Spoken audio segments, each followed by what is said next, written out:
नमस्कार, आप देख रहे हैं बड़ा मुद्दा और आपके साथ मैं हूं सौरभ जौहरी। बड़ा मुद्दा में आज बात पारदर्शी विकास के डिजिटल फॉर्मूले की। नए साल पर हरियाणा सरकार ऑनलाइन सेवाओं पर फोकस कर रही है। अलग अलग विभागों और बोर्ड निगमों में ऑनलाइन नागरिक सेवाओं को शुरू किया गया। प्रदेश में 611 नागरिक सेवाओं को ऑनलाइन करने की तैयारी है। लोग घर बैठे इसका लाभ ले सकेंगे। वहीं 1200 से ज्यादा अनियमित कॉलोनियों को नियमित करने की योजना भी है। तहसील में होने वाली रजिस्ट्री को लेकर अब डैशबोर्ड चंडीगढ़ में देखा जा सकेगा। रेवेन्यू डिपार्टमेंट की अगर बात करें तो रेवेन्यू डिपार्टमेंट इस पर लगातार काम कर रहा है और जल्द ही इसे सार्वजनिक कर दिया जाएगा। तहसीलों और उप तहसीलों में भ्रष्टाचार से जुड़ी शिकायतों के बाद यह फैसला लिया गया। विधानसभा के हालिया शीतकालीन सत्र में सरकार ने निकाय क्षेत्रों से बाहर बसी कॉलोनियों में भी विकास कार्यों का खाका तैयार कर दिया। इस सत्र में निकायों के अधिकार क्षेत्र से बाहर बसी अवैध कॉलोनियों में भी विकास कार्यों के लिए कानून बनाया गया। शहरों के हिसाब से ही इन कॉलोनियों में बिजली, पानी, सीवरेज की तमाम सुविधाएं होंगी। मंडलायुक्त की अध्यक्षता में इसके लिए कमेटियां बनेंगी। पेंशन योजनाओं को भी परिवार पहचान पत्र के साथ लिंक कर दिया गया। पीपीपी में रजिस्ट्रेशन के समय उम्र, आय से लेकर तमाम तरह का डेटा दिया जाता है। ऐसे में 60 साल की उम्र के बाद उन बुजुर्गों की खुद ब खुद पेंशन शुरू हो जाएगी, जो सरकार द्वारा तय मापदंडों के अनुसार होगी। बीपीएल परिवारों का चयन भी अब ऑटो सिस्टम से होगा, यानी साल में नए साल की बात की जाए तो विकास की रफ्तार तेज अब ऑनलाइन प्रोसेस के जरिए सरकार करने जा रही है। बड़ा मुद्दा में आज करेंगे इसी मसले पर बात और आपको बताएंगे कि आखिरकार सरकार की ऑनलाइन प्रक्रिया की रणनीति क्या क्या है और वो कितनी कारगर होगी।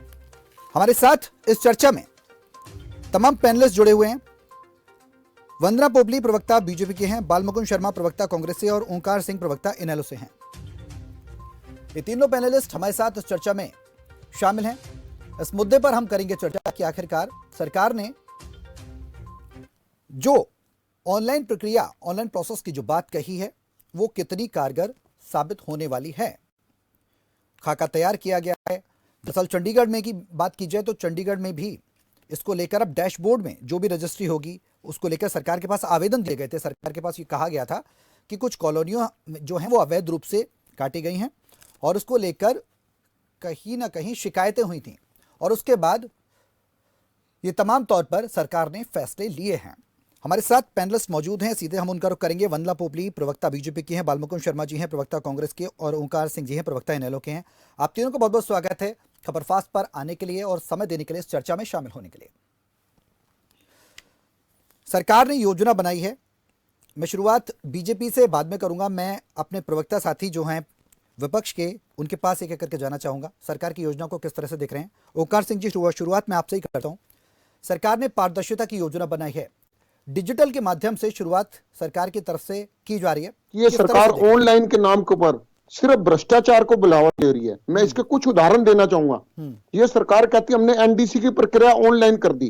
अब नगर निकाय विभाग एक है हरियाणा में, उसका मंत्री एक है, लेकिन नगर परिषद में दो दो पोर्टल काम कर रहे हैं। एक टैक्स का पोर्टल काम कर रहा है, एक एनडीसी का पोर्टल काम कर रहा है। अगर हम टैक्स के पोर्टल पर टैक्स जमा करा देते हैं तो एनडीसी के पोर्टल वो ठीक नहीं होता, वहां फिर खड़ा रहता है। अगर तहसील में जाके एनडीसी के पैसे जमा करा देते हैं तो कमेटी में एनडीसी के पोर्टल पे पैसे खड़े रहते हैं।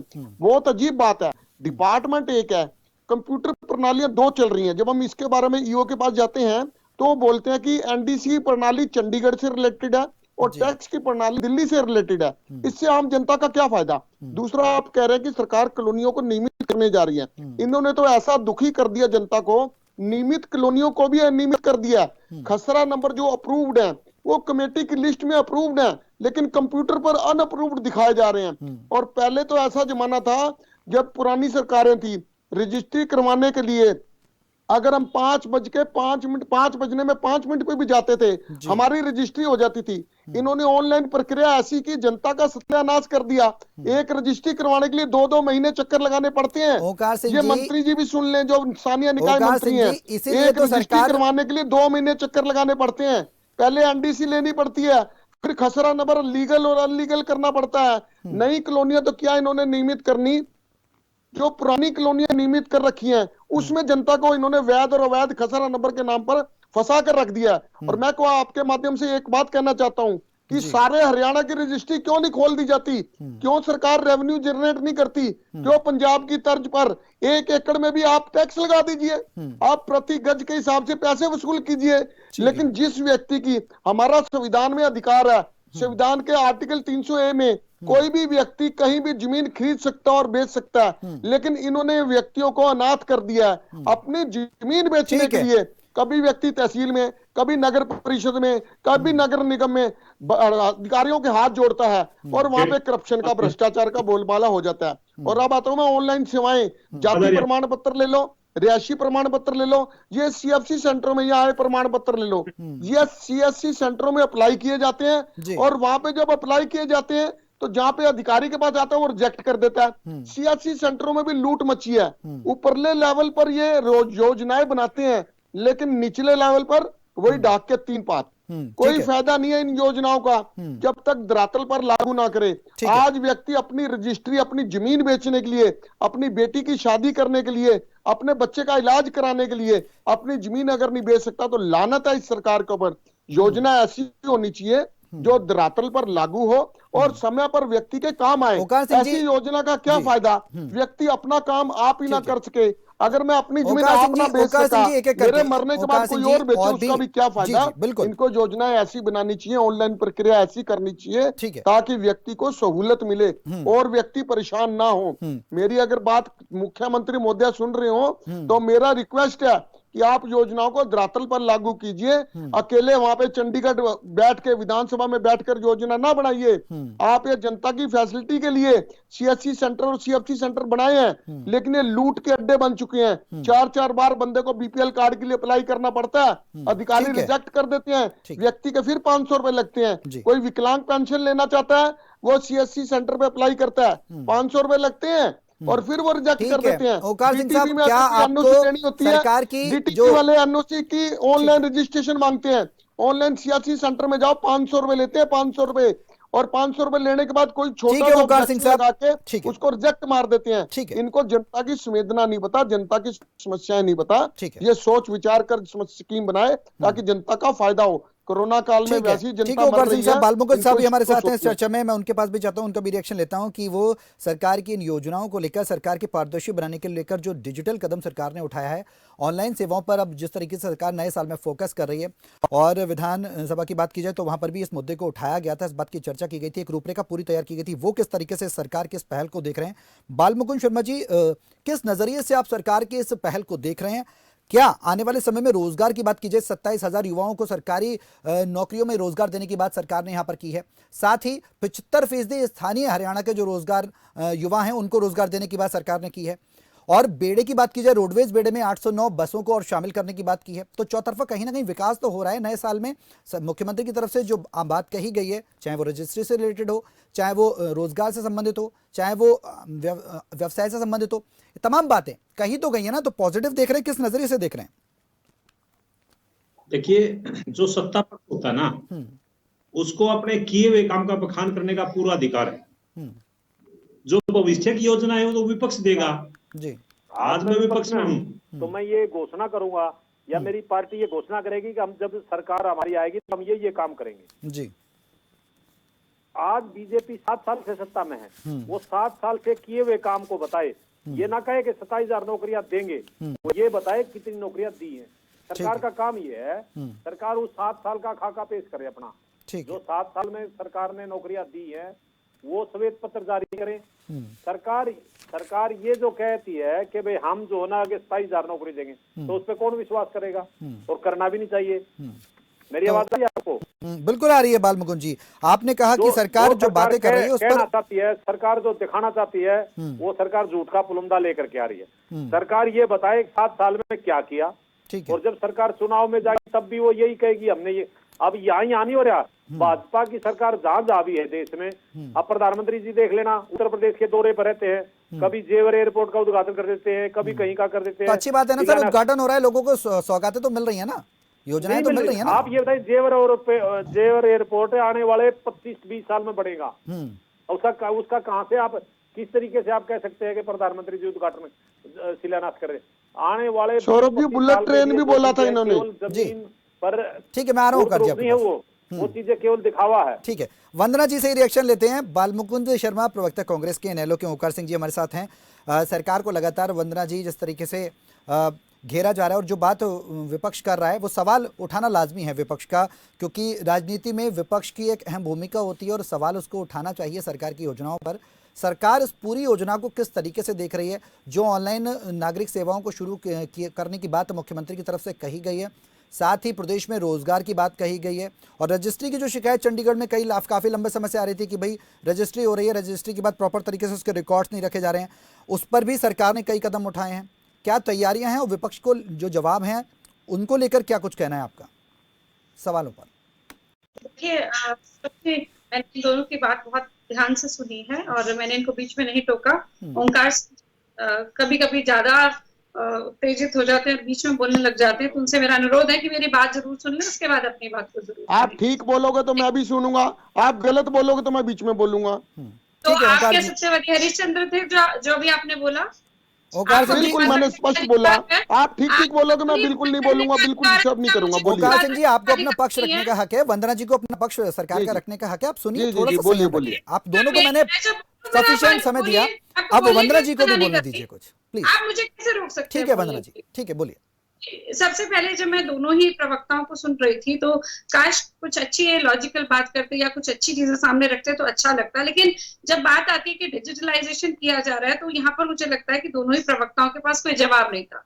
मैंने इनकी बात को बहुत ध्यान से सुना। ओंकार सिंह जी ने बताया कि यहाँ पर ये सुविधा नहीं है, ये प्रॉब्लम आ रही है, ये प्रॉब्लम आ रही है।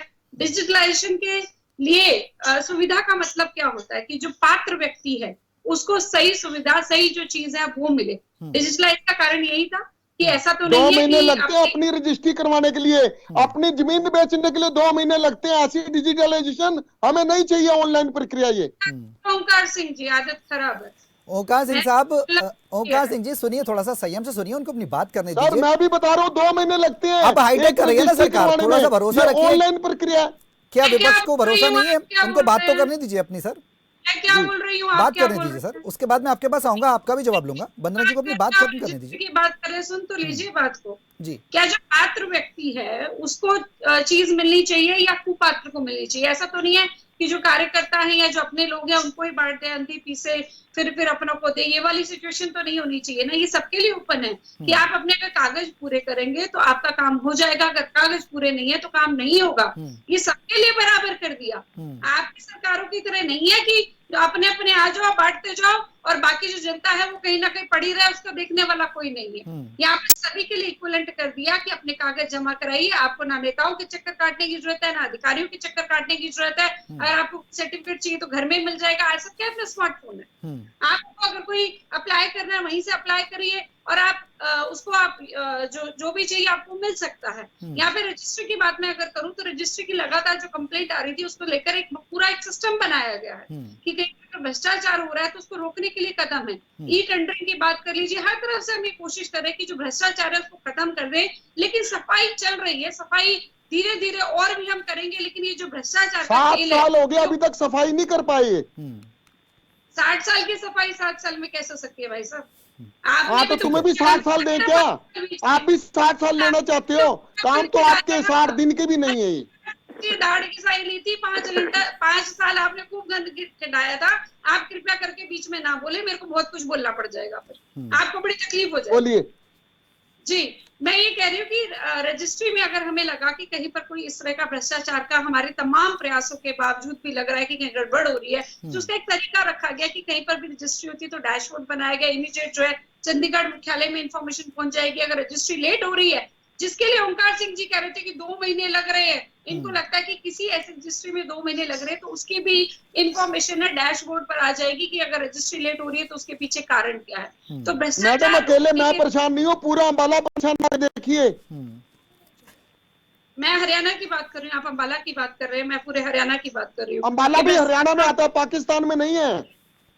हाँ मैं पूरे हरियाणा की ठीक है वंदना जी, बात कर कर सकते हैं। ठीक है वंदना जी, मेरे को जवाब दे देने दीजिए सौरभ जी। मैं आ रहा हूँ आपके पास। ओंकार जी पहले उन्हें बोलने दीजिए, अपनी बात करने दीजिए, फिर मैं आपके पास आता हूँ।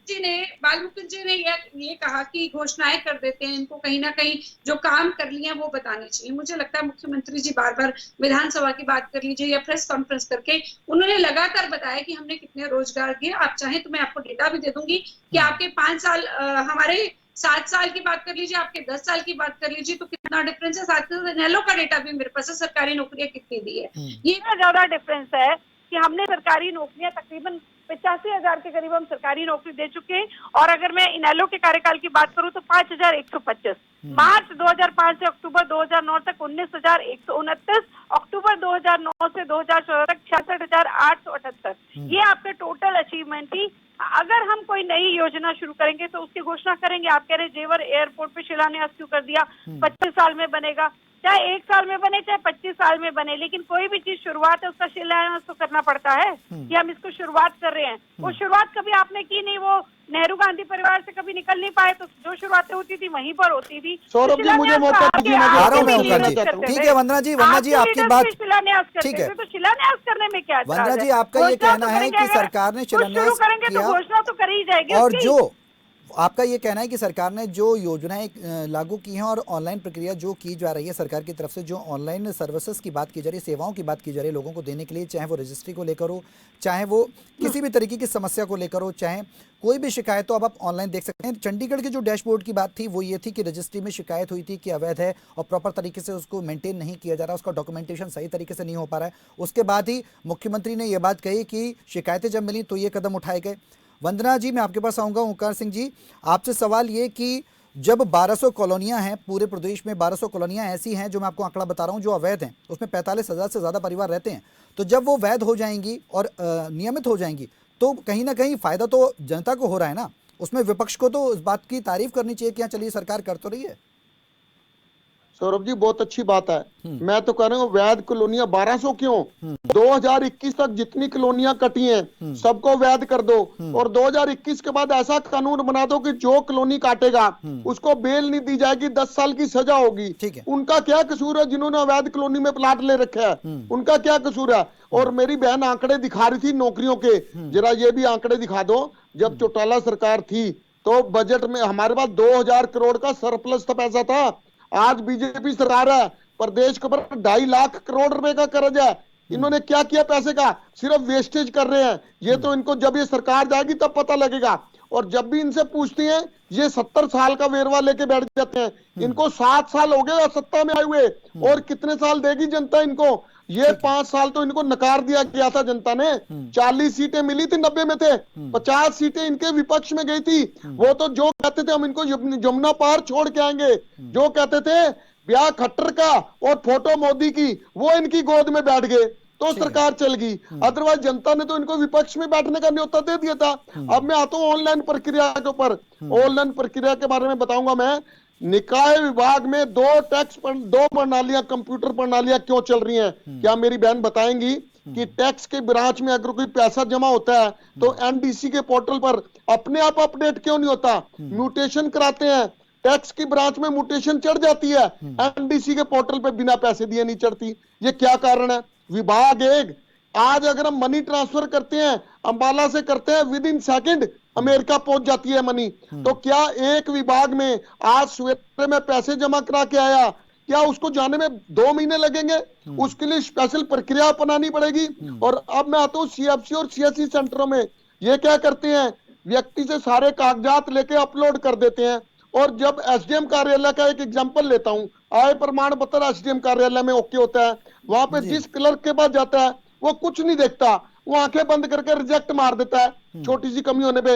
अरे मेरी बहन, कभी जाके आय प्रमाण पत्र बना के आओ तो पता लग जाएगा, आंखें खुल जाएंगी। और नगर परिषद के किसी दिन गेड़ा तो लगा के आओ, पता लगेगा कि कितने पैसे कहां जमा हो रहे हैं, कितनी रिश्वत ली जा रही है, कहां भ्रष्टाचार है। और नौकरियों के बारे में बता दूं, मैंने अंबाला छावनी की नगर परिषद से आरटीआई में पूछा कि यहाँ पे नगर परिषद में कितने कर्मचारी हैं। मुझे पता लगा 132 के करीब कर्मचारी हैं, जिसमें से 32 के करीब तो रेगुलर हैं, 100 कर्मचारी आउटसोर्सिंग के हैं। जब मैंने उनके नाम पता लगाए तो उसमें से अधिकतम अनिल विज के करीबी, अनिल विज के साथ में रहने वाले, इन्होंने एक प्रेस रिपोर्टर का, उसकी घरवाली, इनके पूरे प्रधान की पोती, सारे उसमें भर्ती हैं।